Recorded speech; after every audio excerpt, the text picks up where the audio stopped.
ଆଜି ମୁଁ ଆପଣମାନଙ୍କ ପାଇଁ ଖୁବ୍ ସହଜ ଏବଂ ଶୀଘ୍ର ତିଆରି ହେବା ଭଳି ଚିକେନ୍ ବିରିୟାନୀ ପ୍ରେସର କୁକରରେ କେମିତି କରିବା ସେଇଟା ଦେଖେଇବି। ପ୍ରଥମେ ମୁଁ 700 ଗ୍ରାମ ଚିକେନ୍ ଲେଗ୍ ପିସ୍କୁ ଭଲ ଭାବରେ ଧୋଇ ନେଇଛି। ସେଥିରେ ହଳଦୀ ଗୁଣ୍ଡ 1 ଚାମଚ, ଲୁଣ 2 ଚାମଚ, ଜିରା ଗୁଣ୍ଡ 1 ଚାମଚ, ଧନିଆ ଗୁଣ୍ଡ 1 ଚାମଚ, ଲଙ୍କା ଗୁଣ୍ଡ 2 ଚାମଚ, ବଡ଼ ଲେମ୍ବୁର ରସ,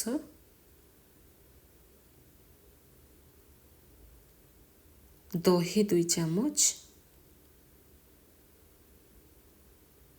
ଅଦା ରସୁଣ ଆଉ କଞ୍ଚା ଲଙ୍କାର ପେଷ୍ଟ 2 ଚାମଚ ଦେଇକି ଭଲ ଭାବରେ ମିକ୍ସ କରିନେଲି ଆଉ ମ୍ୟାରିନେସନ୍ ପାଇଁ 30 ମିନିଟ୍ସ ଛାଡ଼ିଦେଲି। ସେଇ ଟାଇମ୍ ଭିତରେ ମୁଁ ବାସୁମତୀ ରାଇସ୍ ଯେଉଁଟାକି ଲଙ୍ଗ୍ ଗ୍ରେନ୍ସ ଥାଏ ତାକୁ 2 ଗ୍ଲାସ୍ ନେଇଛି, ଭଲକି ଧୋଇ ନେଲି। ତାପରେ ସେଥିରେ 2 ଗ୍ଲାସ୍ ରାଇସ୍ ପାଇଁ ମୁଁ ଏଠି 3 ଗ୍ଲାସ୍ ପାଣି ଦେଇଦେଲି। ତାପରେ ଏଠି ମୁଁ ଧନିଆ ପତ୍ର 1 ମୁଠା ଆଉ ପୁଦିନା ପତ୍ର ବି 1 ମୁଠା ନେଇଛି। ତା ପାଇଁ 3ଟି ବଡ଼ ବଡ଼ ପିଆଜ ବି ନେଇଛି ବିରିୟାନୀ ପାଇଁକା। ଆଉ ଏଇଭଳି ପତଳା ପତଳା ଆମେ କାଟି ଦେଇଛୁ। ଟମାଟୋ 2ଟା ନେଇଛି ମିଡ଼ିୟମ୍ ସାଇଜ୍ର। ଆଉ ଧନିଆ ପତ୍ର ପୁଦିନା ପତ୍ର ବି ଛୋଟ ଛୋଟ କରି କାଟି ଦେଇଛି। ଏଠି ଗୋଟା ମସଲାରେ ତେଜପତ୍ର 2ଟି, ଜିରା ଲବଙ୍ଗ 3ଟି, ଅଳେଇଚ 2ଟା ଆଉ ବଡ଼ କାଠ ମସଲା ଖଣ୍ଡେ ସବୁକୁ ଦେଇ ଗରମ ତେଲରେ ଏବେ ପିଆଜଟା ଭାଜି ନେଲି ଲୁଣ ପକେଇକି, ତାକେ ଜଲ୍ଦି ବ୍ରାଉନ୍ ହେଇଯିବ। ଏବେ ଏଠି ଆପଣ ଯଦି ଚାହିଁବେ ବି ଅଦା ରସୁଣ ଦେଇପାରିବେ, ସ୍କିପ୍ ବି କରିପାରିବେ। ତ ବ୍ୟାଚଲର୍ ମାନେ ଡାଇରେକ୍ଟଲି ଆପଣ ମ୍ୟାରିନେସନ୍ ବାଲା ଚିକେନ୍ ବି ଆଡ଼୍ କରିପାରିବେ। ତ ଏଠି ମୁଁ ଟିକେ ଅଦା ରସୁଣ ପେଷ୍ଟ ମୋର ବଳିଥିଲା ତ ମୁଁ ଦେଇଦେଲି। ଆଉ ଏଇଠି ବିରିୟାନୀ ମସଲା ଲଙ୍କା ଗୁଣ୍ଡ ଟିକେ ଦେଇଦେଲି, ଭାଜିବା ପାଇଁକା ଛାଡ଼ିଦେଲି।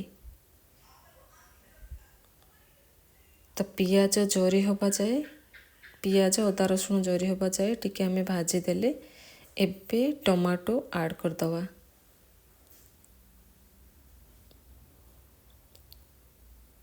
ଟମାଟୋ ଟିକେ ସଫ୍ଟ ହେଇ ଆସିଲା ପରେ ମ୍ୟାରିନେସନ୍ କରିକି ରଖିଥିବା ଚିକେନ୍ ସବୁ ଦେଇଦେବା ଆଉ ତାକୁ ଏବେ କଷିବା।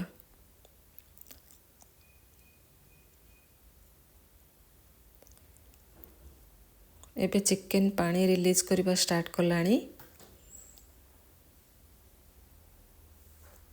ତ ଆମେ ପାଣି ମରିବା ଯାଏ ଆମେ ଚିକେନ୍କୁ ଭଲ ଭାବେ କଷିବା।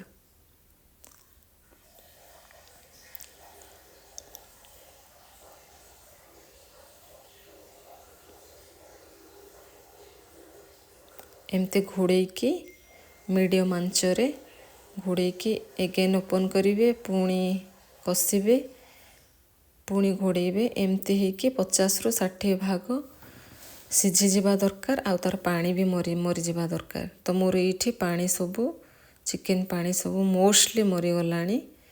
ତେଲରୁ ମସଲା ସବୁ ଛାଡ଼ିବା ଷ୍ଟାର୍ଟ କଲାଣି। ଏଇ ସମୟରେ ମୁଁ ଯେଉଁ ବତୁରେଇକି ରଖିଥିଲି ଚାଉଳ ଆଉ ପାଣି ତାକୁ ସବୁ ଆଡ଼୍ କରିଦେଲେ। ତାପରେ ଯେଉଁ ପତ୍ର ରଖିଥିଲେ ଧନିଆ ପତ୍ର ପୁଦିନା ପତ୍ର ତାକୁ ବି ଏଇଠି ଆଡ଼୍ କରିଦେଲି।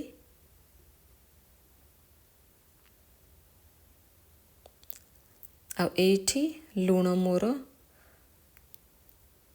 2 ଚାମଚ ବଡ଼ 2 ଚାମଚ ଦେଇଛି। ଧ୍ୟାନ ରଖିବା କି ଆମେ ଚିକେନ୍ ମ୍ୟାରିନେସନ୍ରେ ବି ଦେଇଛେ। ଆଉ ଏଠି ଗୋଟେ ଇମ୍ପୋର୍ଟାଣ୍ଟ ଜିନିଷ, ଆପଣ ଦେଶୀ ଘି ନିଶ୍ଚିନ୍ତ ଆଡ଼୍ କରିବେ। ଏଠି 2ଟା ବଡ଼ ଟେବୁଲ୍ ସ୍ପୁନ୍ ଦେଶୀ ଘିଅ ବି ଆଡ଼୍ କଲି।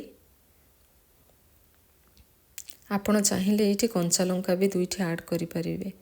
ମୁଁ ଯେହେତୁ ଅଦା ରସୁଣ ସାଙ୍ଗେ ବାଟି ଦେଇଥିଲି ଆଉ କିଛି ପକେଇଲିନି। ତ 1 ହୁଇସିଲ୍ ମୋର ମାରିଲା ପରେ ଏଇଠି ମୋର ଚିକେନ୍ ବିରିୟାନୀଟା ରେଡ଼ି ହେଇଗଲା। ତ ମୁଁ ଏଇଠି ଏବେ ପ୍ରେସର ଯେତେବେଳେ ଗ୍ୟାସ୍ ରିଲିଜ୍ କଲା ତ ମୋର ରେଡ଼ି ହେଇଗଲା ପ୍ରେସର କୁକର୍ର ଚିକେନ୍ ବିରିୟାନୀ। ଆଉ ମୁଁ ଏଇଠି ସର୍ଭ କରିନେଲି ତା ସହିତ କିଛି ଲେମ୍ବୁ ପିଆଜ ଆଉ କଞ୍ଚା ଲଙ୍କା। ଆମର ଏବେ ଟେଷ୍ଟି ଚିକେନ୍ ବିରିୟାନୀ ପ୍ରସ୍ତୁତ ହୋଇଗଲା। ଆପଣ ନିଶ୍ଚିନ୍ତ ଥରେ ଏହାକୁ ପ୍ରସ୍ତୁତ କରି ଦେଖନ୍ତୁ। ଧନ୍ୟବାଦ।